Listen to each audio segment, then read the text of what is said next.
Hello everybody, welcome to the course on Dynamics and Control. My name is Pedro Albertos from the Polytechnic University of Valencia in Spain, and today's subject is about the models of systems and signals. In particular, we are going to deal with module number 2, the first part, dealing with representations. Just to have an idea of the whole course, we have seen already examples of systems and signals. And today, as I said, we start with the representation of systems and signals. What is common in all the examples we have seen before? Well, if we consider a system, we know that there are many signals attached to it. Some of them are input, some of them are internal variables, and these are signals. In summary, signals are time-varying magnitudes which are affecting the system or which are giving information about the behavior of the system. And a system is a set of interconnected elements. The problem we are facing today is how we can represent signals and how we can represent systems. We have seen that a signal can be represented in different ways. If we consider the thermometer, the temperature can be expressed by a graphic. It can be also expressed like a table. Can be also recorded in a magnetic tape, or can be recorded in an electronic device.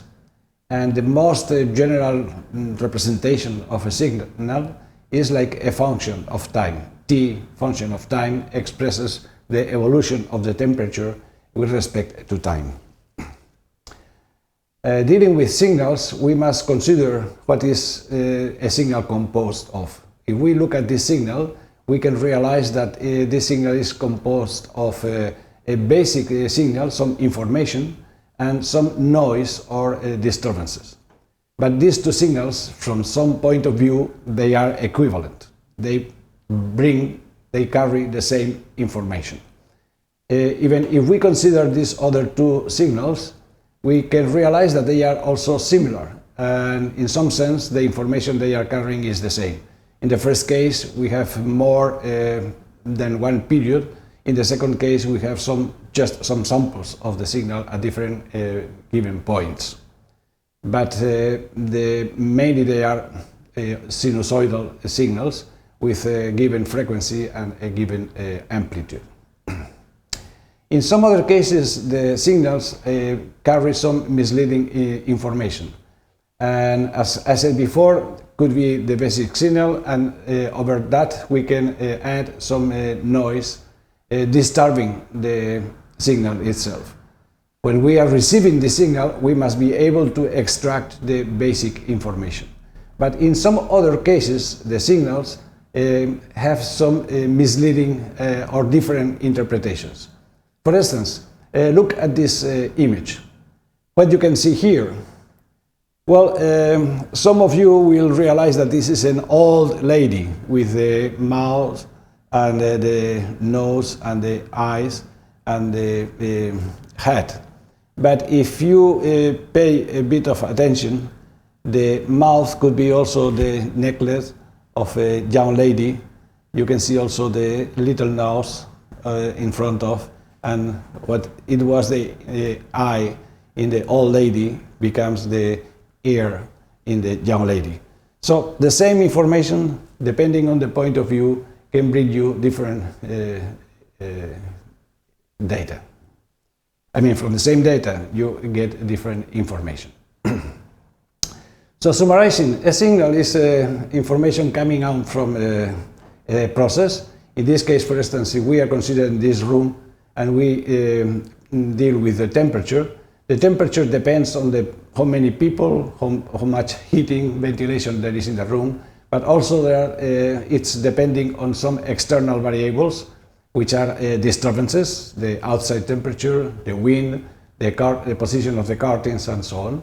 And this temperature is acting off the thermometer, giving the measured temperature.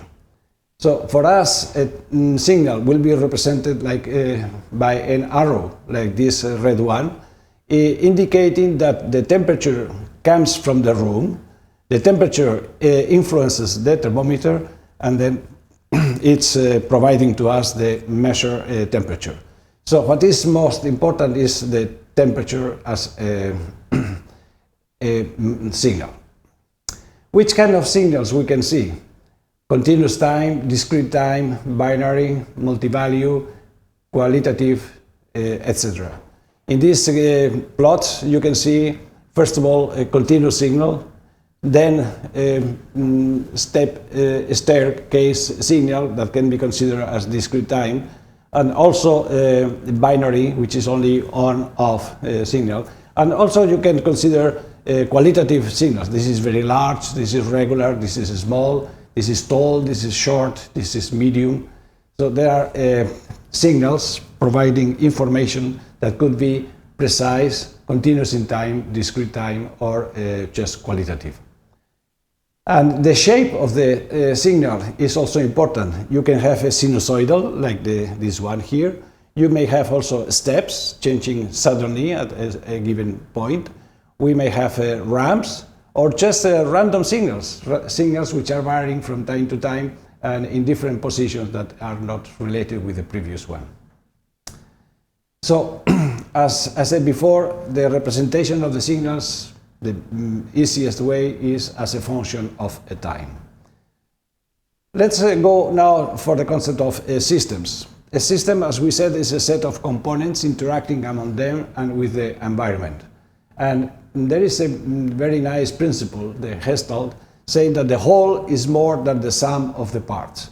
That means that putting together different elements, we combine them and we get a system which behaves in a way which is unexpected from the simple behavior of the components. So in this sense, it's said that the whole is more than the sum of the parts. And the key features in a system are the interactions and also the dynamics. Dynamics and interactions will be the key issues in the description or in the model of a system. How we can express the model of a system? For instance, we can have a pilot plant. This is very typical in aeromodelism, when we have an aircraft and we have a small a pilot aircraft, which is a different scale, reduced scale, of course, and then we can have precisely the same behavior in the high dimension and in the low dimension. It's a pilot plant. But also for any chemical plant, we may have pilot plants, and this is very useful in a laboratory for experiment. We have electric circuits or mechanical circuits which are emulating the behavior of the plant for simulation, for training. We have, for instance, a training system for learning how to drive a car or learning how to pilot an aircraft. We may have, in the simplest case, a mathematical model, or we may have hybrid models combining some of them. Let's have a look at a DC motor. This is the physical behavior of a DC motor, where we can see the inner parts of the DC motor. But we can also represent it in a schematic diagram, in an electric diagram, electromechanical diagram, where you can see the resistor, the inductance, the voltages, and also the loads and the speed and so on. Or we can just represent like a block diagram, indicating in this case that the motor, when we apply voltage at the armature, we get a speed, W. So in that case, the model of the motor is a black box where there is one input and one output, and this will be generalized like this, saying that in general a system will be a block with an operator from the input U to the output Y. So which kind of systems we will have? Static, like the resistor, or a display, where we are seeing something which is related with immediate input. Dynamic, like the water tank and the DC motor that we have seen also in the examples. And we may have also linear systems, time invariant, uncertain, multivariable, concentrated or distributed systems.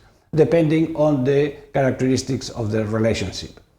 And according to the signals, we may have also binary systems, we may have digital, continuous time systems, stochastic, fuzzy, and different kinds of systems depending on the signals we are dealing with them. So what is the structure of a system? Well, we may consider different kinds of structures: series, parallel, loop, and general. What is a series system? It's a system which is composed of different sub-processes connected in series. So the output of process 1 is inputting the process 2, the output of process 2 is inputting process 3, and so on. So the processes are in a series. They could be also in parallel. That means that two sub-processes, they have the same input and the output is added. In this case, the system is parallel. But we may have also, what is more rich, is the loop.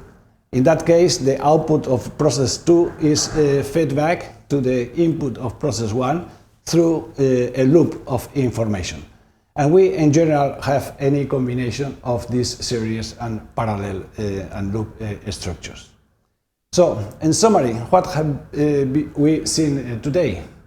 We have seen the representation of systems and signals, in particular related with signals, what is the difference between information and noise, and the way we can represent by graphics, by tables, by mathematical functions.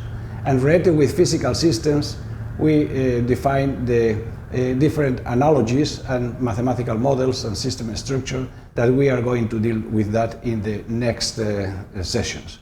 So the next section in particular, we will describe the analogies in systems and signals, which will be the basis for an easier representation of them.